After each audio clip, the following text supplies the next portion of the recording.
How's it going, ladies and gentlemen? My name is Ruffle Rowlett, and welcome back to a brand new video, guys. Today, as you may notice, there's a lot of sunlight. I mean, not really, it's just that it's glaring in here, so if you can't see me too well, it's all fine. I don't think it really matters that much, does it? But either way, ladies and gentlemen, today we have 3 different rumors. It's really small ones, like short rumors, which I thought I'd cover into a single video, because why not? It's just easier to cover them like this instead of doing them individually, because what's the point of posting 3 different videos about these things, because they're pretty short, you know, not much to them. I thought it'd be easy to point it out like this, but I just want to make a really quick thing like clear, guys, and you can jump ahead by like 30 seconds if you want to, but I just want to say something really quick, guys, and that is the fact that a lot of people, I generally just get really pissed off at me whenever I talk about, like, anything negatively about Sword and Shield, right? Because some people just don't understand the concept of criticism, right? Like, I appreciate a lot of the things that are being done with Sword and Shield, like a lot of the choices that are being made, like the open world areas, as some people are pointing out, like, oh, you need to make sure you say the areas and not open world, because, oh, that implies the whole thing is open world, which I think all of us know at this point the whole game is an open world. But my point is, as soon as I talk about anything positive, you know, that one side gets pissed off. As soon as I talk about anything negative, a shitload of people get pissed off. It's basically a non-win-win situation at all whatsoever here. It's a lose-lose situation no matter what way I look at it. So I just want to know what I do at this point, guys, because I want to criticize the game still, but some people assume that that's just like, he's just talking shit for the views. And the thing is, no, because I have shit to say. There's things I have issues with. And also, doing rumor videos actually benefits me far more. I get far more in terms of viewership out of these than I do when I criticize the games. And I lose more subscribers when I criticize the games, which is not fun. But I criticize them because there are issues with them, right? So I just want to point that out because a lot of people will get pissed off, but that's just how it is, okay? If I want to criticize something about the game, I will criticize something about the game. There are tons of games I love, but I still am critical about them in certain areas, right? Like, that's what you should generally be. You should be critical about stuff, so you always get the best possible product, you know, so the people that are making those products can understand that, hey, you know, I want this to be better. I want this to improve, you know, that sort of stuff. That's just all I feel. But either way, let's get into the actual rumor, ladies and gentlemen, starting off with this one right here. So this was posted on the 18th of July. This was yesterday, saying a new video pretty soon, Team Yell stuff, plus new girl rival. Ben Affleck already told you about this. If you don't know what he's talking about there when he says Ben Affleck, he's referring to the original leak, which we talked about yesterday as well. If I can actually find an image of it here. Let's just check, but he's talking about the old, here it is, the old leak that we had, this one. We already recovered this one several times, so I don't think there's any point in me, like, covering it again for you guys here, but if you don't know what he's referring to, at the top here it says that your rival is named Hop, which ended up being true, but you will also be facing against Bede and Marnie, which are 2 other rivals, and right here they're talking about the girl rival of those 2, which I guess would be Bede, I guess, or, I mean, both names sound female and male, it's some weird say. It's like, Marnie can definitely work for a female and a male. So I don't know what they're meant to be, but like my point though is that apparently it's a new girl rival, and he's referring to that. Then he says here that they're going to be like showing us Team Yell, which, and I guess when he says new girl, I guess he's then referring definitely to Marnie, because Marnie I think is the character that has Team Yell as his like admirers, right? Almost like how Gary in the Pokemon anime and like the, you know, Ash's journey, how like Gary has that, like in season 1, has that like giant bunch of like girls that are his biggest fans, whatever, always following him around and always you know, in his car and whatnot, kind of like that, similar type of thing like that. Next thing though is introducing Breeders Society, TM. I'm sure that's TM. Technical machine or trademark, I don't know, but he says introducing Pokemon Breeder Society, your new daycare plus Pokepalago, I guess, kind of mixture.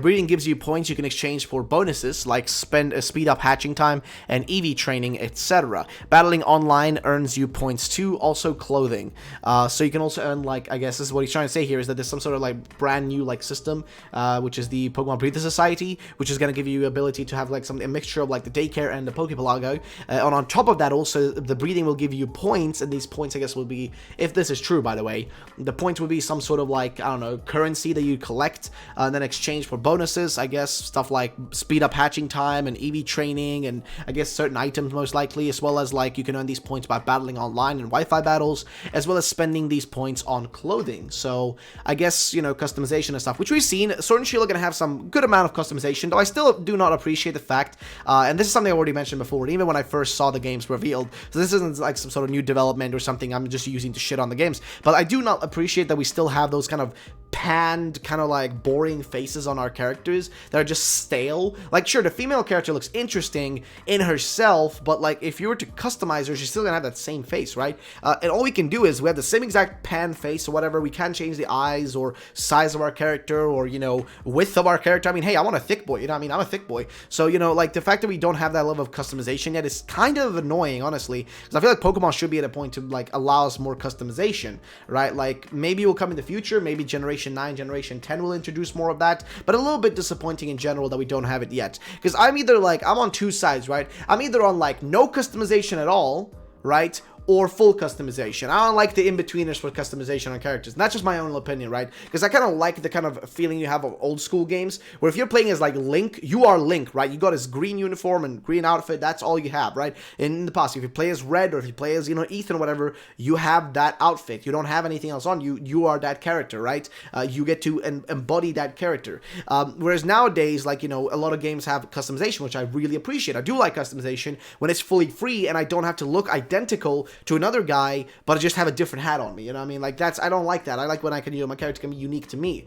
And Pokemon, unfortunately, doesn't hit that mark on the right side, you know what I mean, right over here, where it's like full-on customization, like make, you know, change eye size, eye color, etc. Like, instead you have these presets, like 4 presets for guys, 4 presets for girls, which is kind of sad because I really wish they would move away from that and give us a little bit more option. Like, I think character customization is like probably one of the easier things for them to probably make, because you're making it for like, you know, singular character and you can reuse that stuff pretty easily, you know what I mean, across characters. Like, it's just not that hard to, like, you know, flip around that. And this is something I do know because I have worked with actually character customization with video game development in the past, so I do know a little bit about it. But I think it's, you know, it's a little bit sad that they haven't done that yet. But I will say though, I do appreciate Sword and Shield's like customization across the board, having like way more outfits seemingly and stuff like that. That looks awesome actually. So the outfits themselves look fantastic. Like, customization outfits in these games are awesome. I just wish we could also change our characters like height and like width and, you know, like just that sort of stuff, and also maybe facial like features and stuff. But I guess we'll get to that eventually, right? Like, for now, I guess I'm gonna be happy with what we have, but hopefully in the future we'll get there. So next thing, 2 new Pokemon, but they always sound unbelievable in leaks anyway, so I won't even bother. Alright, that's a little bit strange they would say that. So breeding gives you points you can exchange for bonuses. Guess I'm going to have lots of those. No points, you get tea bags. That's why picks related. I'm not sure if this is the same person down here that said it. Like, I'm not sure if it's the same individual, but whatever. I mean, yeah, it's the first one. So next leak, though. Next rumor, sorry, not leak. I don't know why I said leak there. But here's the next one. So this guy says, spoilers warning, from Anonymous, saying, beta tester here. These are things you can look forward to for Sword and Shield. Battle facilities are back. Tower, factory, circuit new, and raid cup new. So battle facilities being back, which would be great. I mean, it'll be always fun, you know, I don't mind that. And, you know, that's always nice, you know, battle facilities, you know, if you know what I mean, you know what I'm talking about. Battle facilities are very nice, you know, it's very good. But circuit is like contests in Diamond and Pearl with a bit more stuff. So contests would be back. That would be fantastic if it's true. Raid Cup is a new mode that puts you in an open wild area map, open world wild area map, okay, or wild area map, I guess. You can only bring 1 Pokemon with you. You're automatically put in a team of 4 other players. This mode is online. You have to catch 2 out of 3 raid mons to form a team. You can catch up to 6. Later, you will face other online players in a tournament bracket of 32. Awesome trainer customization. You can buy past mainline clothes. That actually sounds awesome. See, this is what I'm talking about, right? Like, the features of the actual human character is the thing that hasn't been upgraded yet, but actually, like, clothing wise, there's a lot of shit there. And if this is true, that you can actually have the outfits of previous characters from previous generations, that would be really cool, dude. Like, having like Red's outfit or like Ethan's outfit or, you know, that sort of stuff, like, that is actually awesome. I'd love that. Or like Brandon's outfit and whatnot, or if you're like female, you know, May's outfit and stuff like that. Like, that actually sounds really freaking awesome. Like, genuinely, that sounds awesome. Next thing though, new battle items called Armory Sword. It boosts the stats of Stage 1 Pokemon with 2 evolution stages.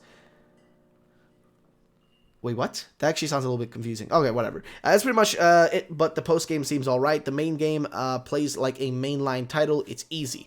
Alright, so that's pretty straightforward. Not much really else to see on that one. Next part is going to be this one. So, this one says here, Pokemon Sword and Shield leak. Final evolution of Sobble will be a water dragon type. The final evolution of Grookey will be a grass fighting. And Scorbunny will be a fire fighting, but just but just fighting? Not sure what that's meant to. I mean, this is just like another confusion. But like this one's definitely fake, okay? This one I'm calling fake. These other two, this one seems pretty plausible. This one seems like pretty reasonable. But this one just like instantly messes up because all it's doing here is copying the information from the official leak, right? The real leak that we've had. And then just messing up the end here, which says like firefighting, but just fighting. Which makes no sense because the actual leak said it's pure. And he was meant to write pure fire, but he wrote fictor or whatever, like misspelled fighter, or fire. I'm not sure what he was going for, but it seemed like he was going for pure fire because there's no way that they would give a fire type, you know what I mean, like Pokemon, a pure fighting typing to it and remove its fire typing. That makes no sense.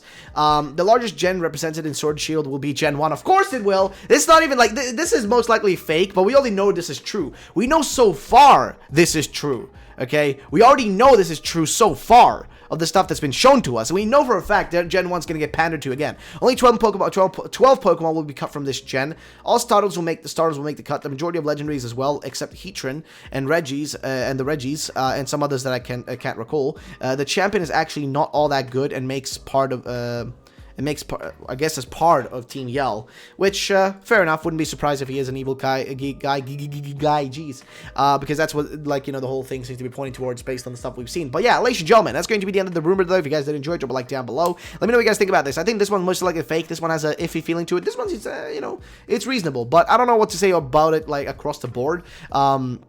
I mean, honestly, I don't know, lads, but let me know in the comment section down below. What are your thoughts? What are your opinions about this, guys? Let me know. Thank you so much for watching. My name is Rolf. Have yourselves a great day, and bye-bye, ladies and gentlemen.